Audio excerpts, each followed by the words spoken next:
Mtumishi wa Mungu mzuri uvae vazi la unyenyekevu. Utumishi bila unyenyekevu ni hasara, kwa sababu hautapata kibali kwa Mungu. Biblia inasema Mungu anawapinga wenye kiburi. Kwa ikiwa Mungu atakukataa kwa sababu ya kiburi, manake ni wazi mbingu hauwezi ukaiona. Manake ni wazi mambo yako hayawezi yakafanikiwa, kwa sababu Mungu ameshakukataa. Ni bora ukataliwe na wanadamu, lakini sio Mungu.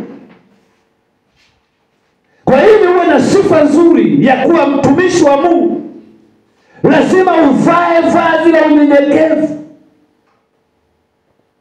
Unyenyekevu ndio vazi la mtu anayeenda mbinguni. Yesu alinyenyekea mpaka mauti ya msalaba. Ingawa alikuwa na sifa ya kuitwa Mungu, lakini alijishusha chini, akadharau aibu, akanyenyekea.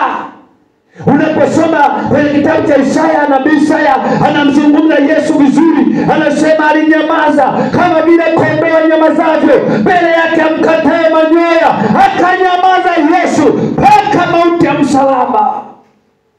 Hiyo ndio sifa ya kuitwa mtumishi wa Mungu. Lazima uwe mnyenyekevu. Usipokuwa mnyenyekevu, hata kama utakuwa na ubiri vizuri, hata kama unaombea watu wanapona, hata kama unafufua waliokufa, lakini ukikosa unyenyekevu ni hasara. Maana Mungu hapendi watu wenye kiburi. Shetani kilichomponza ni kiburi. Mungu hapendi watu wenye kiburi. Anataka tuishi kwa unyenyekevu, anataka tuwe watii, kwa sababu katika hayo tutampendeza Bwana, tutakuwa wasikivu, tutatekeleza kila anachofanya. Nimesoma maandiko siku ya Ijumaa, nikatoa na mifano mingi. Kilichomponza Sauli ni kukosa utii mbele za Bwana, na kilichomponza watu wengine mbalimbali kwenye Biblia ni kukosa utii mbele za Bwana, na ndicho ambacho kinaendelea kuwaponza watu mbalimbali. Wanapoambiwa fanya 1, 2, 3, wanaposhindwa kutekeleza, Mungu anakuwa pendozi nao kwa sababu ya kukosa kitu kinaitwa utii. Wewe ili uwe mtumishi wa Mungu mzuri, aidha una huduma, ni mhubiri kama mimi, ni mwimbaji, ni mtoaji, una karama fulani, una neema fulani, lazima uvae vazi la unyenyekevu na utii, kwa sababu hivi vitakufanya Mungu aendelee kukuinua.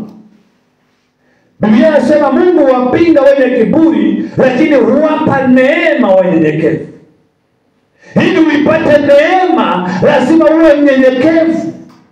Lazima ushuke chini, ili umtangulize Bwana, umwinue Yesu kwenye maisha yako. Umeombea wagonjwa wamepona, lazima ushuke chini, umwinue Yesu. Umefanya mambo yameenda, lazima ushuke chini, umwinue Yesu. Hiyo ndio sifa ya kuitwa mtumishi wa Mungu. Sio yale anasema bila mimi.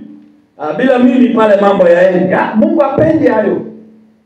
Na wewe utambue bila Mungu aliyekupa uzima uwezi. Bila Mungu anayekupa nguvu uwezi. Kwa hiyo tufute hilo neno kusema bila mimi. Umetumiwa vizuri na Mungu, shuka chini, nyenyekea. Mungu anapenda unyenyekevu.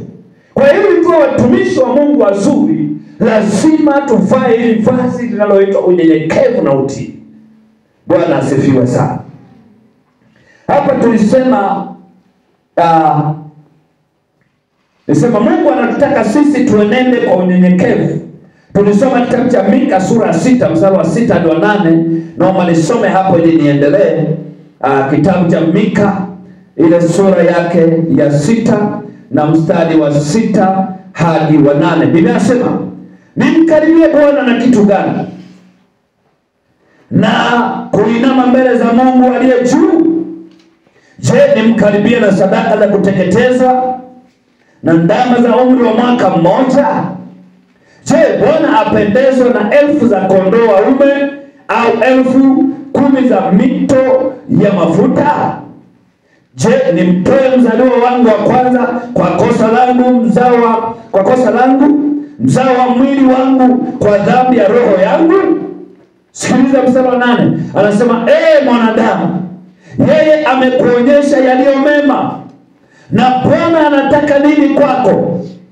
Ila kutenda haki na kupenda rehema na kwenda kwa unyenyekevu na Mungu wako. Nikasema kwenye hili andiko kuna mambo matatu ambayo Mungu anatutaka tuyaishi. Huyu mtumishi wa Mungu anasema, je, nimwendee Bwana kwa namna gani? Je, niende kwa kutoa sadaka? Ijumaa nikasema Mungu huwezi kumwonga kwa sadaka. Je, nifanye nini ili nimpendeze Bwana? Lakini kuna mambo matatu anaainisha hapa. Nirudie hii sentensi alafu yaandika hayo mambo. Anasema, na Bwana anataka nini kwako? Anasema, ila kutenda haki. Kumbe Mungu anataka kama sisi tuwe watumishi wake, anachotaka kutoka kwetu, anataka tuwe watu wa kutenda haki. Haki huinua taifa. Haki kiwepo, tutaona uwepo wa Bwana. Haki kiwepo, tutaona Mungu akisema. Haki kiwepo, tunaona Mungu akikunusuru na mambo mbalimbali, kwa sababu Mungu anatembea na watu wenye haki.